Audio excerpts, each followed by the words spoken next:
care about what goes on there. I've never met a Saskatchewanian. Saskatchewanster. Whatever they are. But I care about it.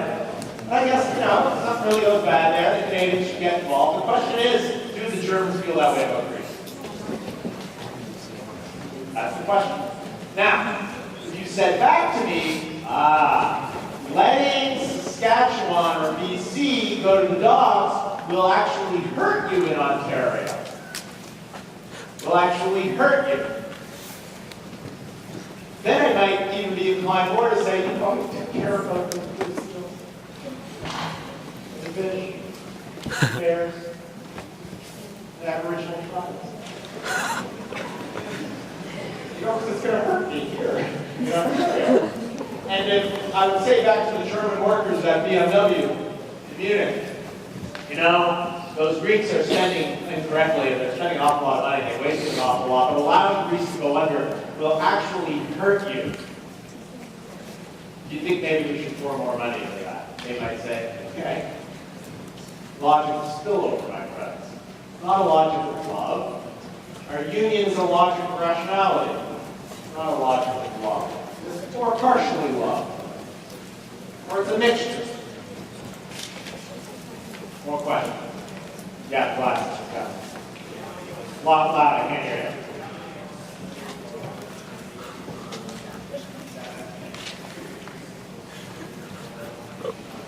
you. It would be, but yes, they can invest in the export trade of Greece for a while, because they were talking about selling off Greek islands to the Germans and selling off the airports and the highways and all that kind of stuff. Would it be more logical in the long run? Yeah. But the problem is short run. Problem is short run. What happens tomorrow? What happens in Italy? What happens in Spain? I'm going to talk about the European crisis, right? There is a big crisis. Now, the United States has been in crisis before. Unions go into crisis. This is quite common. Canada itself has had a little crisis now and again, right? So, I'm not saying the EU won't break up, but it would not be possible to do so. It would be very expensive for everybody concerned. The EU is a single market. A single currency does benefit a huge amount of people. Most people. It would increase barriers to trade. It would make export more difficult. And do you think that once the Greeks reintroduce the drachma, that would improve confidence in Greece? I don't know about that. I think that actually having a currency that's tied to all the other strong currencies, all the other strong economies in Europe, actually would make Greece stronger in the long run. I mean, I know the grand economists that stand to reason. But it does pose constraints. For precisely the reason that was talked about before, this chap here, when he talked about barriers to trade. Why is it? So at the very end, so normally what you would do if you were Greece and you were having a payments problem, you would devalue your currency. That's the thing you would do. The first thing, it's a nice third world strategy. The Africans do, the Latin Americans do, they do in the Middle East. You devalue your currency, you make your goods more competitive. People could be buying more of your junk, right? Because their currency is worth less. But the euro means you can't do that. You lose that tool. You can no longer devalue your own currency. The euro is the euro. So you lose that tool. You lose that flexibility. It decreases Greece. So Greece may reach the point where it has no choice but to leave the eurozone. But at this point, the other euro countries don't want to start that avalanche. They don't want that to happen. Because first it'll be Greece, then people will start concentrating on really big economies. Because let's face it, if tomorrow every Greek dropped dead, not a bird would chirp in the trees in Bonn or Berlin. It's just not that big of a population. It's a tiny portion of the EU. But if it happened in Italy and Spain, it would be a big, big problem. So keeping Greece on kind of life support for a while, they can afford it. It's a pain in the butt, but they can afford it. And it creates a lot of resentment, right? That the Greeks can't collect taxes, that there's this whole thing where the Greeks they collect taxes on swimming pools, and they have a certain amount that comes out of that, and then they did with, what's it called, Google Earth. you can actually count the swimming pools in Athens, and there's way more swimming pools than there are taxes being paid on. The Greek state isn't even collecting taxes right here. What are you going to do? That's a long-term problem that's got to be fixed. It's not going to be fixed tomorrow. So in the meantime, keep them on life support. One question. Yeah. Yeah. Loud.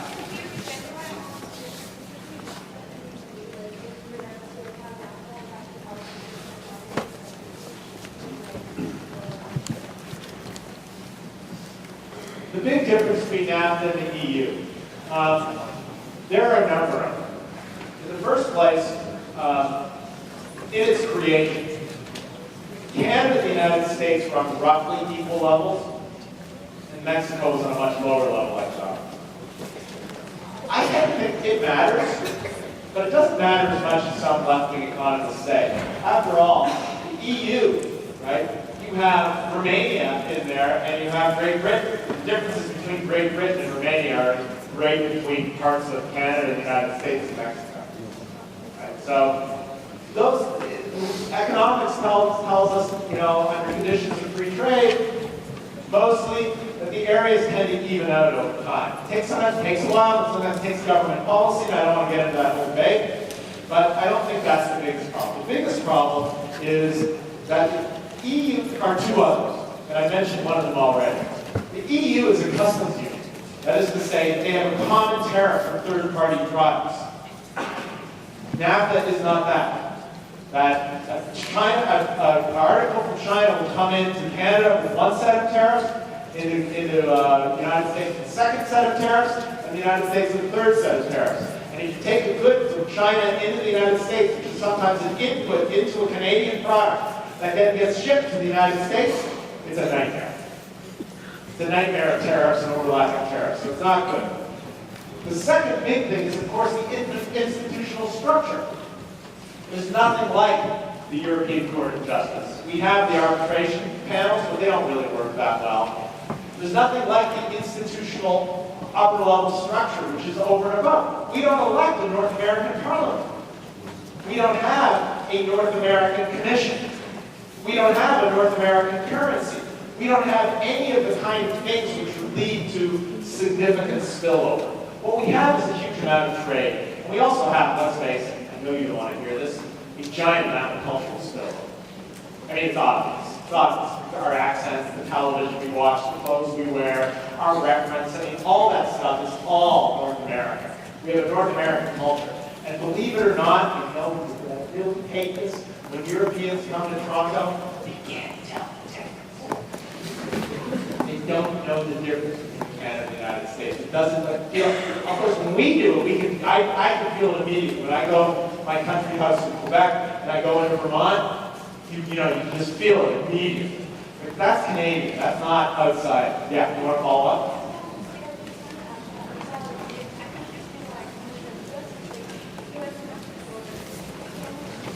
There is discrepancy, but as I said, the discrepancy is no greater than between the poorest countries in the EU and the richest countries in the EU. Can't hear you. Everybody's got to be quiet.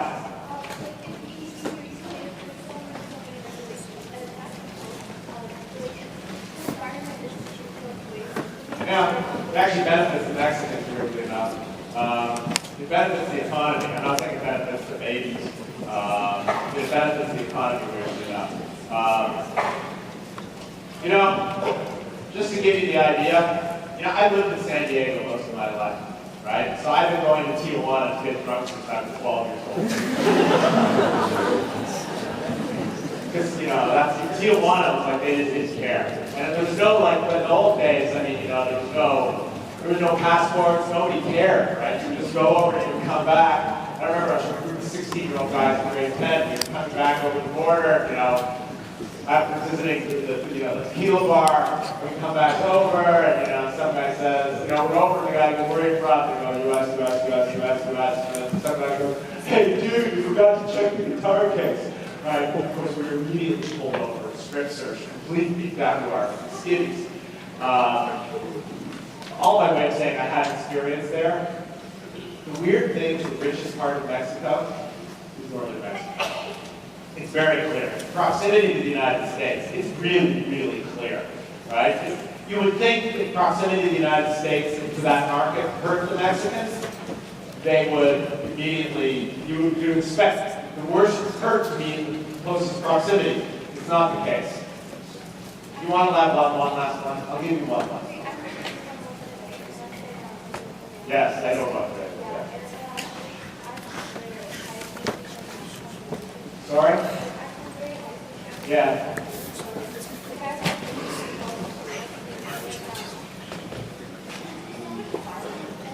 Yeah. Yeah, it is. There's a lot of violence, with narco-trafficking and all that kind of stuff. You know, it's bad.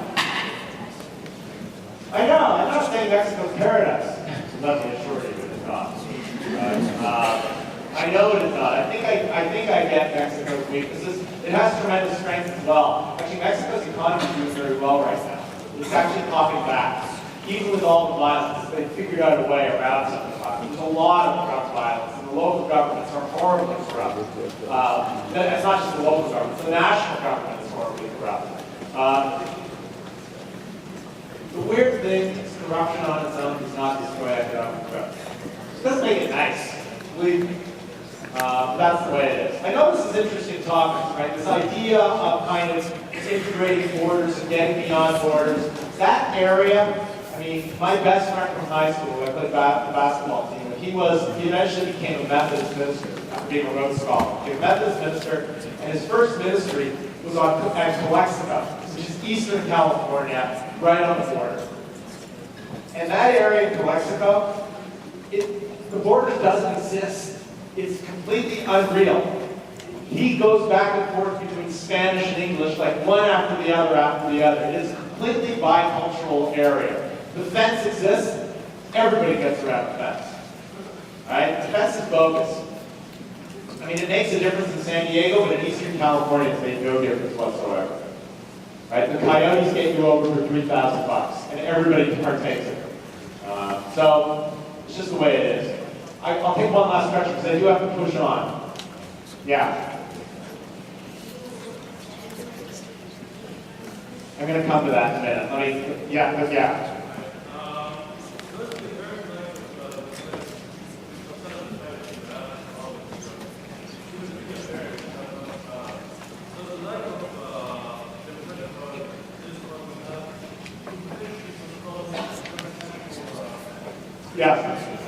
Yes, so it's a very good question. Does the fact that the European Parliament, does the fact that it does not have a lot of power at this point, it has increasing power, but it's still pretty low. It's still pretty low. Does that hurt the creation of transnational identity? And the answer is absolutely. There really is no yet. No, there really is no yet. What kind of English is this? There really is not yet the creation of a European public sphere. One European public sphere. It's hard. They've got the linguistic divides. I mean, it's supposed to be English, French, and in Brussels, in the bureaucracies, it's supposed to be English and French. Everybody speaks English there. I've been in Brussels many times. Everybody just speaks English to each other. The French get all pissed off. That's normal.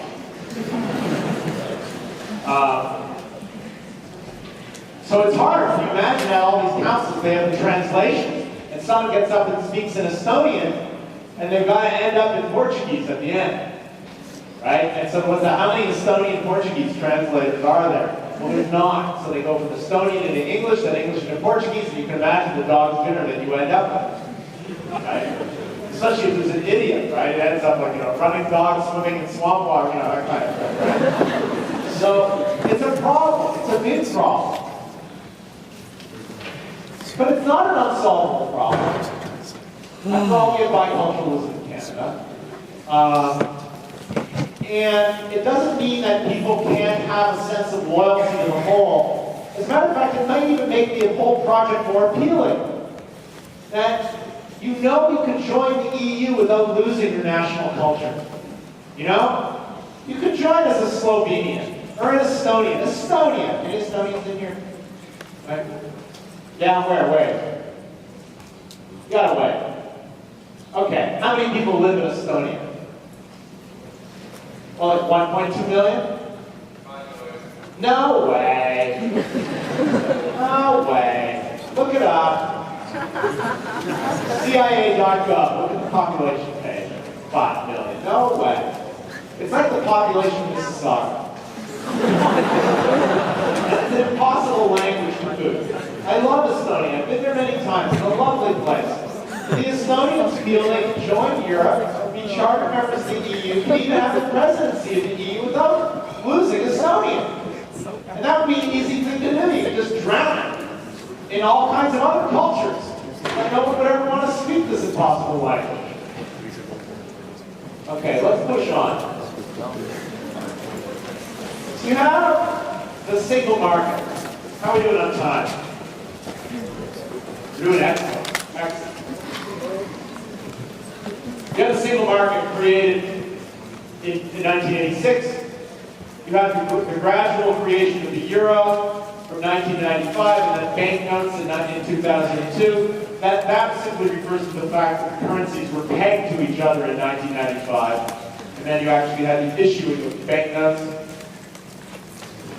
17 out of 28 states, I'm wrong on 27, 28 states use the euro. You lose your monetary sovereignty. I talked about that. And it's designed as a compromise. What do I mean by that? Well, what is to prevent all the member states who use the euro from running gigantic deficits? After all, the Germans have always been very responsible. But what about other countries that are not so responsible? What's to prevent them from running large deficits? Well, that's exactly what happened in Greece. The Greeks started running huge deficits, and then it turned out so were the Irish, so were the Spanish, so were the Portuguese, and so were the Italians. Otherwise, the short form, the unfortunate acronym for all of those countries is, of course, PIGS. Which, of course, they don't like very much.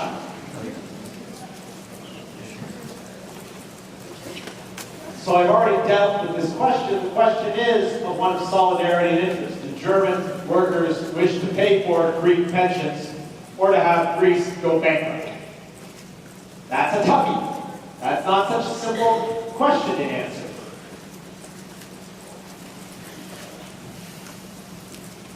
Right now they're propping it up.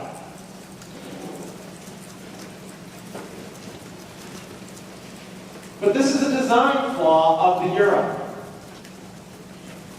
Here is the design flaw. I'm going to tell it to you right now. It's very, very simple. You ready to listen to stop writing? Because this is more important than anything I'll say on the slide. Here's the question. How can you have a common currency without having a common treasury? How can you have a common currency without having a common treasury? That's question number one.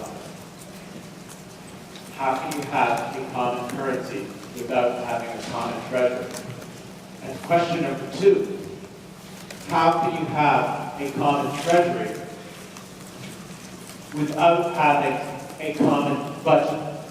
Europe doesn't have a common budget. How can you have a common treasury without having a common budget? That's question number two. Now comes question number three.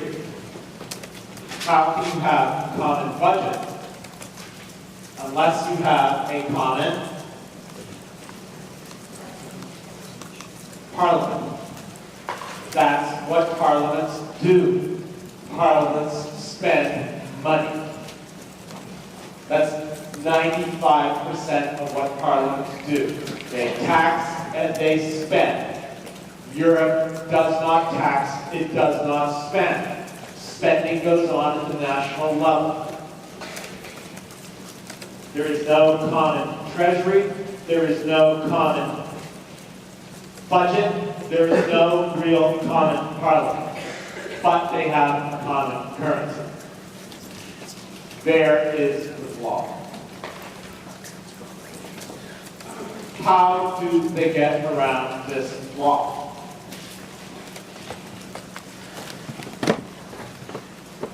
They signed an agreement with each other when the euro was, first of all, are those three questions, you've written those down? You got them all? I've explained those three questions encompass a gigantic amount of the political economy of integration. Yes. Not really. It does not control the budgets of the countries. Countries are the ones doing the spending. But it's a parliament that mostly has no budgetary authority. The EU does have some budget, and I'm being too simple here. There are two items in the EU budget, really, that encompass 80% of its spending. So this is an aside, okay? One is the subsidy to farmers. It subsidizes farmers, mostly French farmers. And the second item, this is not a stupid item, it's an important item.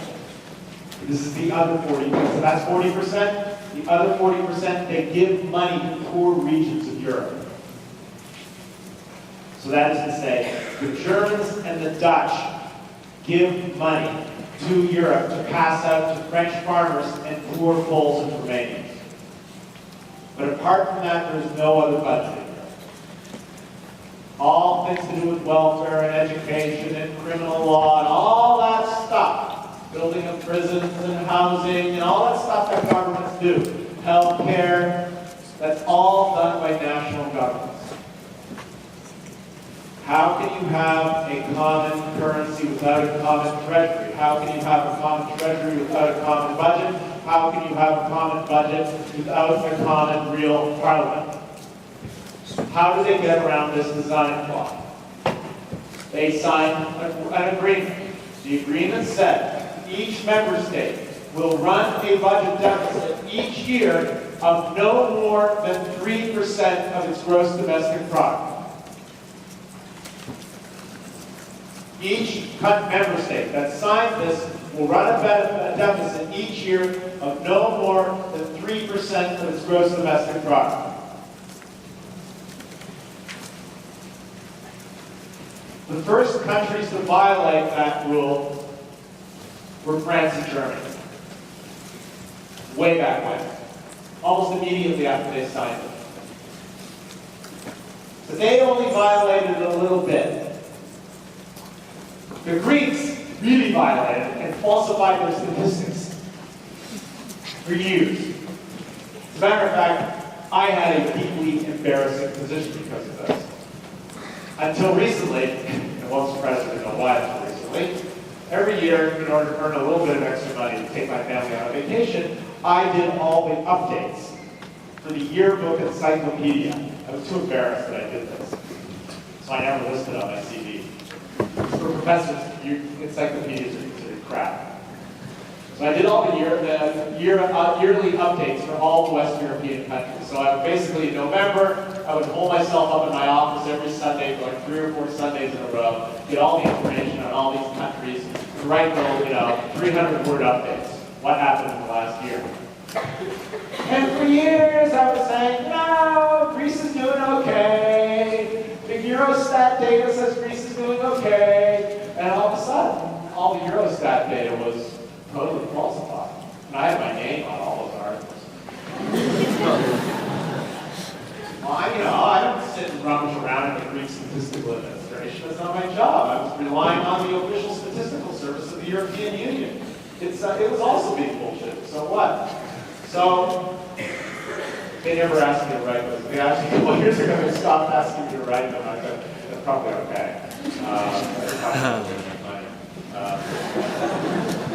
So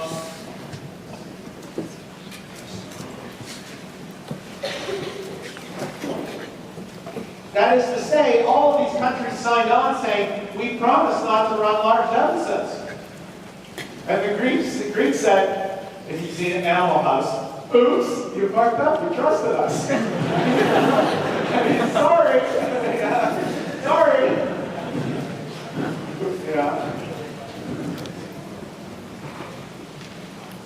And all the other countries did the same thing. And after the economies started going bad in 2008, they all started running large deficits. That put huge, huge pressure on the euro itself. Could it survive this design flaw? The argument is, it could go in one of two directions. It could either lead towards the euro coming apart, the reintroduction of national currencies, or the creation of more unified budgetary regulation regulated by some upper-level body. In short, solving the problem that I talked about, creating a common budget that requires the creation of a common political will. So this becomes the innards, the inner guts of how you go beyond the nation state. It's not enough just to say, we love Americans, we love British, we love Germans, wave a flag. Right. This is the inner stuff. What is the budget going to look like? Who pays the taxes? Who gets the benefits? How is it spent? The stuff that politics do. It's not enough just to feel good about each other and sing Kumbaya. You've got to have mechanisms the Germans call politische Willensbildung, political will formation.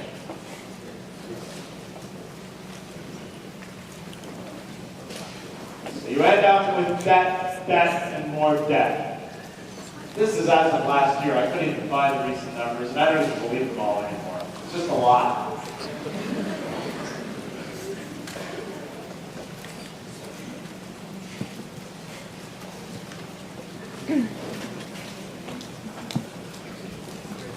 You don't have to write that all the time. I'm not going to ask you, is Belgium's debt per capita 96.1, 96.4? I'm not going to do that.